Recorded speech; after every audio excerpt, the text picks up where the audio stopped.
You know, it's hard not to be excited with the incredible music that we have in this show, and that's because of Trey Corley and the Music City Connection. Would you give them a big hand and thank them?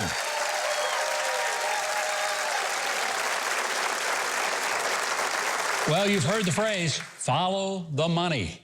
That is exactly what Seamus Bruner has been doing at Peter Schweizer's Government Accountability Institute for more than a decade. He's a best-selling author. This is the book written with John Solomon, a great, great reporter, and it's called Fallout. And his findings have made very often front-page headlines. He's been on the top researcher list for Peter Schweizer's books exposing Clinton, and now Joe Biden and the corruption. And the Biden's sketchy global business deals that James Comer was just talking about really do pose a national security threat. Now, for more on all of this, I want you to welcome to our show an extraordinary researcher. We're happy to have him, Seamus Bruner. Seamus, great to have you here. Thank you. Yeah, it's great to be with you, Governor. Perfect that you're here the same night that Congressman Comer is here, because that's what you guys have been digging around in as well at the Government Accountability Institute.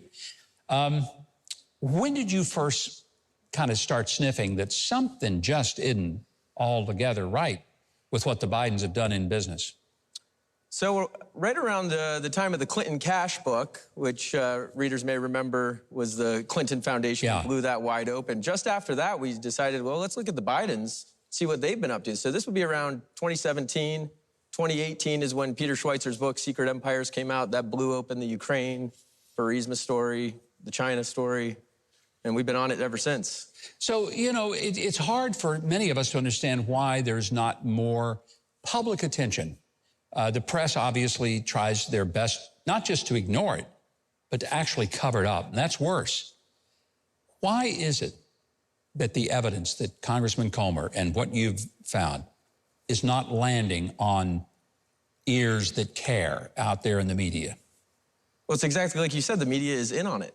They're complicit. They've been covering up for not just Biden, but since Obama, even the Clintons. So they've got some complicity in these things. They were there when Joe Biden said, I never talked to my son about his business dealings. They covered that, and they acted like that was true. And now we know, thanks to Congressman Comer, that's not true. Joe Biden was intimately involved. You know, everybody thought Donald Trump was really being mean in the debates back in 2020 when he said, you've had business dealings with China. And Joe puffed up, I have never had any, you know, and denied it. And people thought, boy, Trump just went after him in, you know, shots and blanks. Turned out he was the only one on the stage telling the truth. Yeah, that's exactly right. I mean, they impeached Donald Trump for just asking some questions, some very simple questions about what was going on in Ukraine. And now we know he was right all along. The Bidens were up to no good. Let's talk about the special counsel that Merrick Garland, the Attorney General, has appointed, David Weiss. Weiss has basically kind of tried to make a deal with Hunter that would have given him nothing. I mean, it would have been a scot-free deal. Don't look at any of the felonies issues, couple of misdemeanors. It wasn't a slap on the wrist. It was a kiss on the cheek. So Weiss is now going to be appointed to be the special counsel. Does that give you any comfort at all, or should we be worried about it? Absolutely not. The appointment of David Weiss as the special prosecutor is possibly the most egregious move in the Biden cover-up saga. I mean, like you said, he had just given Hunter a sweetheart deal, and now he gets to give him a special sweetheart deal. I mean, the deal was so crooked that a judge blew it up, and so now this move seems to extend the cover-up effort, possibly past the election. And IRS whistleblowers both testified that Weiss said, I can't push this because higher up have told me to back off. So, you know, somebody's not quite getting this right. Merrick Garland pretends that, oh, he's hands off. I don't believe that for a minute. Do you? Not at all. The White House, the DOJ, they have been covering up for the Biden family crimes, or alleged crimes, I guess, at this point, but they look pretty serious like crimes. They've been covering up since the beginning. Seamus, what can happen, though? I mean, obviously, Congress does have the power to subpoena, so they can get to some of this. Will anything ultimately kind of unfold that will hold people accountable? Well, I think what Congressman Comer and the Oversight Committee have done is a form of justice, but we obviously need a lot more than that. We need accountability. So the things we're talking about here with Joe Biden, there's big allegations of bribery. The U.S. Constitution says that specifically bribery, is among the high crimes and misdemeanors that demand impeachment. So I think impeachment should begin as soon as possible. That would be a form of justice, but until there's a new administration, until there's new leadership at the DOJ, I don't see them prosecuting Hunter Biden. They've shown every indication it's going to be the opposite. It's going to be more sweetheart deals, more extending the past the statute of limitations. You know, we were talking with the congressman about $20 million that went to these phony companies.